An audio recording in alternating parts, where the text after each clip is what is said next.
Hey y'all. What's up? We back again with another video. We got Boy. Mr. Ballin. His top 2 sounds fake, but I said it right. Top 2 sounds fake, but it's 100% true. Parties that change literally everything. Top 2. Top 2 sounds fake. Mr. Ballin' time, man. Get y'all snacks. Y'all already know what time it is. If y'all new, hit the subscribe button. Make sure y'all cut the bell to also know we dropping these videos. Other than that, Let's get into it. let's go. Sound fake, but it's Right. real. Sometimes the truth is stranger than fiction, and today I'm going to share 2 stories that demonstrate that. But before we get into those stories, if you're a fan of the strange, dark, and mysterious delivered in story format, then you've come to the right place because that's all we do, and we upload once a week. So if that's of interest to you, the next time the like button leaves their phone out unattended, go ahead and pick it up and spam passwords over and over again until it locks them out of their phone for a week. Also, please subscribe to our channel and turn on all notifications so you don't miss any of our weekly uploads. Okay, let's get into today's stories.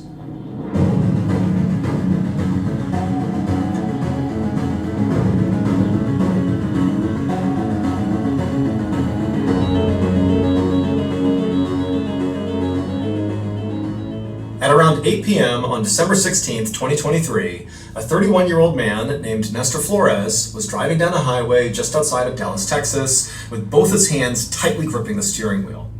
Nestor was very stressed out on this ride. All he wanted to do was get home because he was worried that on this ride, he might get pulled over by police. I mean, this was a route he had driven a bunch, and he knew there were loads of state troopers that patrolled the area. And from his perspective, it seemed like they kind of pulled people over all the time. And Nestor had spent the night out with a couple of friends, and he had had a couple of drinks. You know, he didn't feel he had had too much to where he couldn't drive. But he knew if he did get pulled over, he could be in trouble. And then on top of that, in the back of Nestor's mind was the fact that he had had a couple of minor run-ins with the law over the past couple of years. And so he kind of had this fear of police already. And also, Nestor was not born in America. And so he was worried that on top of all that, if he got pulled over, he could risk being deported. Yeah. And so on whole, Nestor just does not want to see any police officer. He just wants to get home and go to bed. And so as Nestor is doing his best to not draw any suspicion to himself and is trying to follow all the rules of the road, he decides to have a sip of his Diet Coke.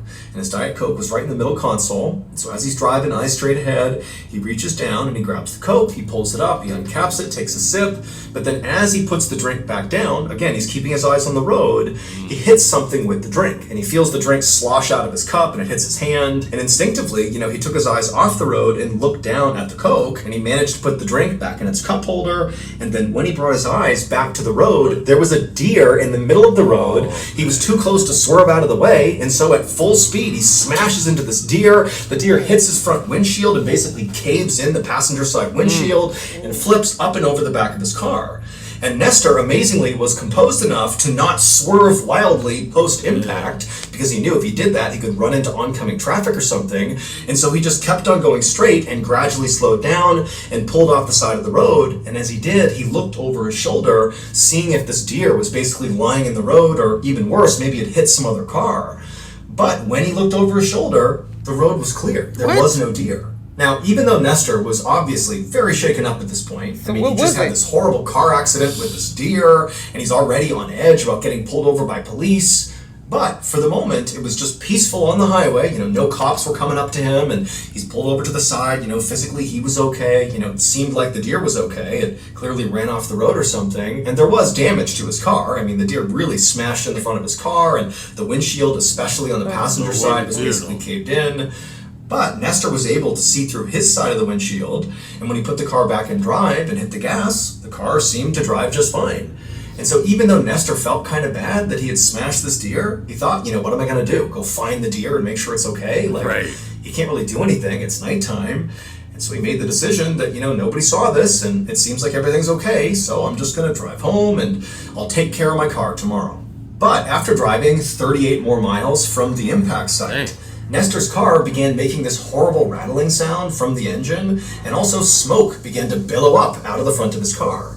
And so Nestor knew, this is so conspicuous. He's going to get pulled over if he doesn't stop. And so feeling really annoyed, because he was actually pretty close to home at this point, Nestor pulled off the highway and came to a stop in a parking lot of a fast food restaurant. And so at first, all Nestor did was just turn off his car and wait for a couple of minutes in hopes that, that would be enough to cure his car. But after a couple of minutes, the smoke continued to billow out of his car, and then when he tried to turn it back on again, the car simply wouldn't start. And so at this point, Nestor knew he had to call a tow truck. But when he reached for his phone was dead, and he didn't have a phone charger in his car, and so he's like, great, I can't even call a tow truck. But then he looked up and saw the fast food restaurant was open, and he decided he would just go in there, and he would ask one of them if they had a charger.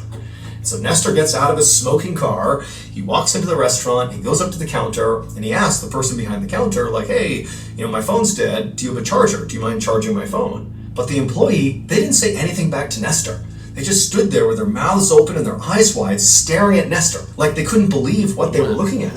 And so Nestor's thinking, like, what's wrong with this person? Hey, do you have a charger or not? And the employee, who by this point is pale as a ghost, just shook their head at Nestor, like, no, they don't have a charger. And then they just stood there, still staring at Nestor. And so now Nestor is genuinely just furious. The whole night has completely derailed here. All he wanted to do was get home, and it's like one horrible thing happens after another. And so Nestor was just like, okay, fine.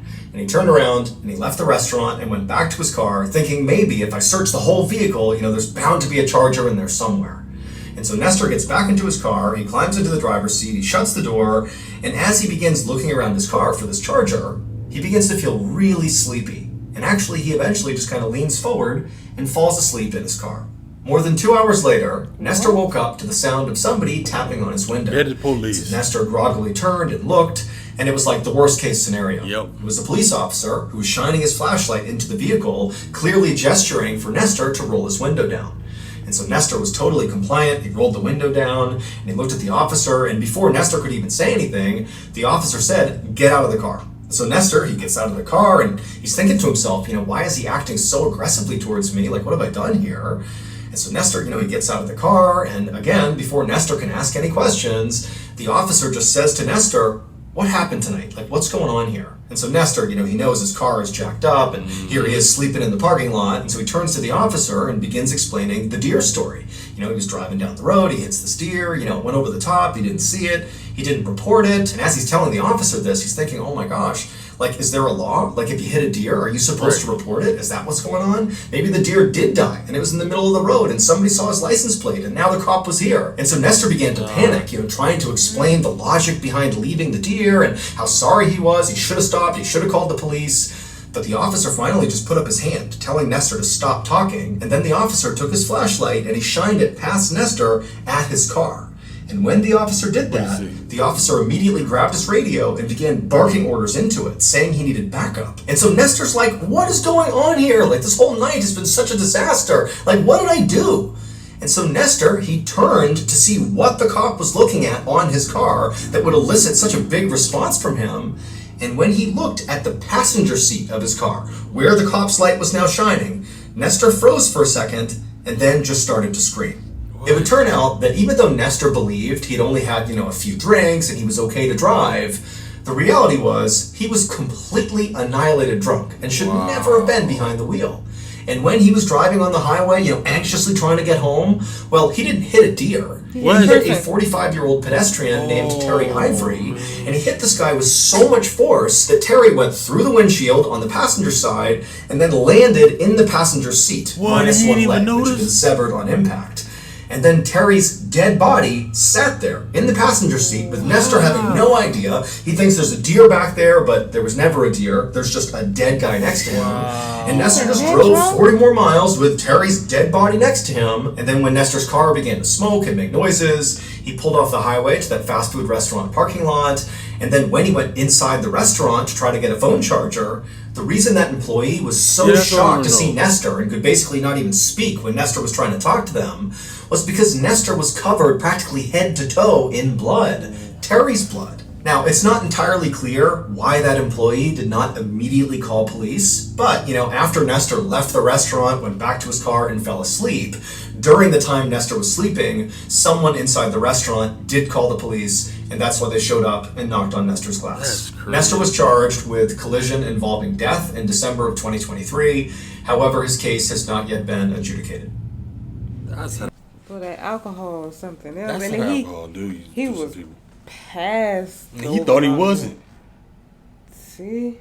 And he thought he hit a deer. But you got a whole body in the car with you the whole time. And then he drive like 30 more miles or so. Right. Did they say 30? I think they said, I I don't think it know. was 38, y'all. I think it said something, 30, yeah. something like that. But you got a whole unalive body in the car with you. your You didn't even car know it. with you. Through the windshield. And then he was sitting in the passenger seat like he hit him that hard. Like, Yeah. man, I'm sorry for that guy, man. that's sad. That is sad. A burning question. On the afternoon of December 15th, 1997, a brand new mother named Luz Cuevas sat on her couch in her little apartment in Philadelphia, Pennsylvania, cradling her beautiful 10-day-old baby girl who she had named Delamar Vera. And in the room with Luz and her daughter were some members of Luz's extended family who had come over to meet the baby. And so for about an hour, the family all took turns, holding the baby and complimenting how cute her little dimples looked. And then eventually the baby started to get fussy, at which point Luz said she was going to take her upstairs and put her to bed. And so Luz brought Delamar upstairs to her nursery, and she put the baby down in her crib, and she stayed with her for a bit until Delamar finally had kind of dozed off to sleep. And so after being sure that her daughter wasn't going to stir, Luz got up and she began making her way towards the door, and right before she left, she made sure to plug in the space heater for her daughter's room to make sure it would stay warm enough while her daughter slept. And then after that, she left the room, shut the nursery door, and went back downstairs to rejoin her Bad family. feeling about that space. Luz's family didn't stick around much longer after Luz came downstairs, and after they were all gone, Luz realized she was totally exhausted, and her daughter was still fast asleep upstairs, and so Luz decided she would also lie down and try to take a nap herself. But as soon as she closed her eyes, she heard this loud thud sound coming from the second floor, and it sounded like something really heavy had smashed into the ground, and she's thinking, her daughter's up there, could that be her daughter somehow falling out of the crib or something? And so Luz jumped up, sprinted upstairs, and as she looked down the hall, she could clearly see there was black smoke billowing out of her daughter's nursery. And so Luz charges down the hall, she opens up the door, and she looks into her daughter's room, and it's completely engulfed in flames. Man. I mean, everything is on fire, but it's her baby girl in there, and so without any hesitation, Luz charges into the inferno. But when she gets up to the crib, the crib is so completely on fire that when she looks in, she can't even see her daughter. And so in a craze, she begins looking around the room, thinking maybe my daughter did fall out of the crib, and she's somewhere else in the room, but everything is on fire. She can't see anything. And so as Luz is literally catching on fire and breathing in all the smoke, she's screaming for her daughter, and then a couple of minutes later, firefighters burst into the door and they literally drag Luz out of the nursery. She hasn't found her daughter. She's screaming, where's my baby? But the firefighters, they bring her outside, and just a couple of minutes later, they were able to extinguish this blaze. And after they came out of the house again, they found Luz, who had all these terrible burns in her body, and she's totally messed up from this fire. And they tell her that, unfortunately, her daughter was dead. No. After Delamar's death, Luz's life completely fell apart. I mean, the grief was so immense. It was like she could no longer function in society. I mean, she actually retracted from the world, stopped interacting with people, didn't see her family. She wound up getting a divorce from her husband just over the grief and the sadness of losing this child. I mean, it was like her life basically ended when her daughter's life ended. Damn. But on top of that, Luz also felt this incredible sense of guilt because after the fire, the investigators told her that the cause of the fire, although not conclusive, was very likely from that space heater she had plugged in right before she had left the room. And so, of course, Luz is feeling this incredible burden for having potentially killed her daughter, but also she just began to obsess over the details because, again, it wasn't conclusive that it was the space heater. That was their best guess as to what caused the fire. And so Luz began to wonder, was it something else? Was it preventable? What was it? Basically, Luz became completely obsessed with what happened to her daughter. Damn. It was the only thing she ever thought of for years. Yeah, that ain't going. Fast forward to January 24th, 2004, so 6 years after the fire. And on this day, Luz was invited to a family party. There was a get-together, and Luz basically never went to any family function or really left her house much at all, but for some reason on this day, she decided to go out. And so she goes to this party, and when she gets there, remember, Luz has basically been a recluse for the past 6 years. And so she's not going to immediately start socializing. And so instead, she just goes in the house and kind of finds a spot in the back, kind of away from everybody else who's chatting, and just stands there, kind of people watching. And as she's doing that, something catches her attention off to the side. And when she turns to look at it and sees what it is, she immediately just freezes. 3 days later, Luce walked into the office of a local state legislator, and after saying hello, she sat down, reached into her purse, and pulled out a little plastic bag that contained a folded up napkin. And she slid it across the table to the legislator. And so he picked up the bag and stared at it inquisitively as Luce dove into this wild explanation about what was in this bag and why she was here. And at the end of this totally off-the-wall, insane-sounding story, the legislator was left just kind of staring at Luce and looking back at the bag in total shock. And then finally, after a couple of moments of silence, the legislator just said, "Okay, yeah, I'll see what I can do." It would turn out the fire was not caused by the space heater that Luce had plugged in right before she left her daughter's room. Instead, police believe after Luce came downstairs and tried to take a nap, somebody broke into her apartment, went into the nursery, and set the fire on purpose. Oh, but man. not before They do abducting that. the baby. And that person was one of Luce's own family members who had been at her apartment that day celebrating the birth of Della Marvera. Oh, wow. It was Luce's husband's cousin, Carolyn Correa.